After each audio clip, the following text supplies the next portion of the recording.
চড়ক পূজা মানে কিন্তু কালীর নাচ, আর এই কালীর নাচ দেখতে হলে কিন্তু তোমাকে আসতেই হবে অমরতলা চড়ক মন্দিরে। কালীর নাচে কিন্তু শুধু কালী নয়, অনেক কিছুই কিন্তু সাজানো হয়। হ্যালো বন্ধুরা, আজকে শনিবার 4 তারিখ, আজকে আমাদের চড়ক মন্দিরের কালী পূজা। তো আজকে আমি যেহেতু উপাস থাকবো, তো সারাদিন আমি কি কি করব আর পুজোয় উপাস থাকবো, পুজো করব, সেটা অবশ্যই তোমাদের সাথে শেয়ার করব। আমার আজকের পুরো ব্লগটা তোমরা সবাই দেখতে থাকো। তো বাইরের আবহাওয়াটা দেখো কত সুন্দর, রোদে যেন একদম ঝলমল করছে, দেখতেও কি ভালো লাগছে। তাই বাড়ির সমস্ত কাজকর্ম সেরে চলে গেছিলাম দোকানে। দোকান থেকে আসার পরে ভাবলাম একটু আলতা পরে নিই। কাজকর্ম করি জন্য আলতা পরারও সুযোগ হয় না। তো দেখো আলতা পরে আমি সোজা চলে এসেছি বাইরে।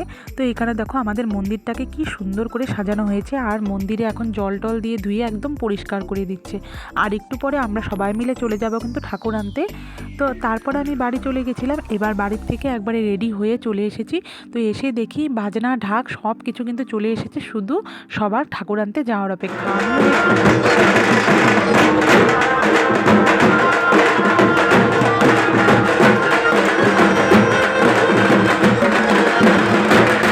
ঢাকগুলো বাজানো হচ্ছে এই কারণেই যেন সবাই ঢাকের আওয়াজে তাড়াতাড়ি রেডি হয়ে চলে আসে। তো আমিও এসে দেখি ঢাক একদম বাজছে, পাড়া একদম পুরো গম গম করছে। আর এই যে গাড়িটা দেখছো, এটাতে করেই কিন্তু আমাদের ঠাকুর আনতে যাবে। তো এই দেখো সন্ন্যাসীরা উঠে পড়েছে গাড়িতে, আর সব মহিলারা কিন্তু রেডি টেডি হয়ে সবাই দাঁড়িয়ে আছে। আমিও কিন্তু সেখানেই উপস্থিত ছিলাম। তারপরে আমরা সবাই মিলে চলে যাব একসাথে মাকে আনতে। এইদিকে দেখো আমরা দাঁড়িয়ে আছি, আর ওই পাশে সব বয়স্ক মানুষ যারা আর কি যাবে সবাই দাঁড়িয়েছে। দেখো কত লোক রেডি হয়ে দাঁড়িয়েছে, আরও অনেক মানুষ যাবে। ফাইনালি আমরা হেঁটে হেঁটে রওনা দিয়ে দিলাম ঠাকুর আনতে যাওয়ার জন্য। তা আমরা কিন্তু মা যেখানে আছে সেখানে যাব না, আমরা যাব গুঞ্জুবাড়ি পেট্রোল পাম্প পর্যন্ত। তো সেখানেই মা এসে দাঁড়াবে, আর সেখান থেকেই মাকে আমরা নাচতে নাচতে বরণ করে কিন্তু নিয়ে আসব। তো আমরা সবাই দেখো এখানে দাঁড়িয়ে মায়ের জন্য অপেক্ষা করছি কখন মা আসবে। আর ভালো লাগছে না দাঁড়িয়ে থাকতে। তো তোমাদেরকে একটু আগেই বললাম না, অনেক লোক যাবে। দেখো কত লোক দাঁড়িয়ে আছে, এইদিকে ওইদিকে অনেক অনেক লোক দাঁড়িয়েছিল মাকে আনার জন্য। তো এই দেখো গাড়ি চলে এসেছে, আর আমি আর পাপাই সুন্দর নাচানাচি করছিলাম। তো চলো মায়ের মুখটা একটু দর্শন করি। তো এপাশ থেকে রাস্তার ওপাশে চলে গেলাম, মাকে একটু দর্শন করলাম। এরপরে কিন্তু এক এক করে পজিশন করে পুরো রাস্তা ঘুরে আমরা নিয়ে যাব। এবারে কিন্তু আমাদের 75তম বর্ষ উপলক্ষে অনেক অনেক কিছুই কিন্তু রয়েছে আমাদের এই অনুষ্ঠানে। আর এবারের তাই সাজসজ্জা সব কিছুই কিন্তু একদমই আলাদা।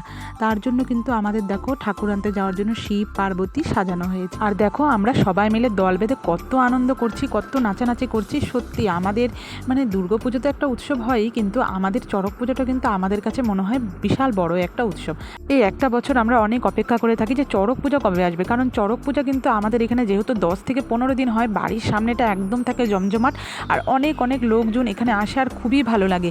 কি দিন কি রাত কোনো কিছুই কিন্তু মনে হয় না, কারণ আমরা এই কয়েকটা দিন ভীষণ ভীষণ আনন্দ করি। তো দেখো এবার ঠাকুর ঘোরাতে ঘোরাতে আমরা চলে এসেছি দাস বাঁধার চৌপতিতে। তো এখানে দেখো কালীর নাচ করানো হচ্ছে, আর কত লোক দেখো এই নাচটাকে দাঁড়িয়ে দেখছে। আর দাঁড়াও তোমাদেরকেও একটু শোনাই, ঢাকের তালে তালে তোমরাও শোনো।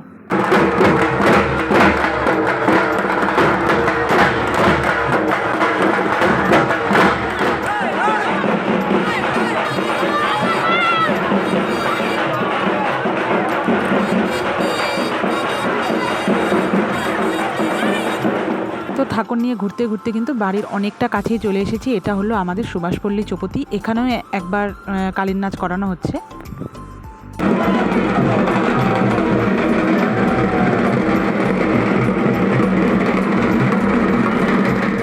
তো যাই হোক, অনেকটা রাস্তা ঘুরে ঘুরে একদম বাড়ির সামনেই চলে এসেছি, একদম অমরতলা চৌপতিতে। এখনই কিন্তু আমরা মন্দিরের সামনে চলে যাব। তো অনেক অনেক আনন্দ করেছি, তোমরাও নিশ্চয়ই আমার এই ভিডিওটা দেখে অনেক অনেক আনন্দ করেছো। তো এই দেখো আমাদের মন্দিরের সামনেই আমরা চলে এসেছি। তো ঠাকুর আনার পর মন্দিরের সামনেই আমরা অনেকক্ষণ নাচানাচি করি, কারণ নাচ কিছুতেই বন্ধ হয় না। ভালো ভালো গান দিয়ে আরও সুন্দর করে আমরা নাচ শুরু করে দিই। তারপরে দেখো ঠাকুর নামানো হবে। ঠাকুর নামানোর জন্য ছেলেরা সব প্রস্তুতি করছে, সবাইকে ডাকাডাকি করছে যে ঠাকুরটাকে ধরার জন্য। তো এই দেখো আমাদের ঠাকুর ফাইনালি নেমে গেছে, আর আমি বরণ করে নিচ্ছি। আর সত্যি আমার নিজেকে খুব ভাগ্যবান লাগছে, কারণ মাকে এই বছর আমি প্রথম বরণ করছি। প্রত্যেকবার উপাস থাকি, কিন্তু এবার আমি প্রথম বরণ করলাম। আমার নিজেকে খুবই ভালো লাগছে। তোমরা আমার পুরো ভিডিওটা দেখো, দেখে কেমন লাগবে অবশ্যই কিন্তু আমাকে কমেন্ট করে জানিও।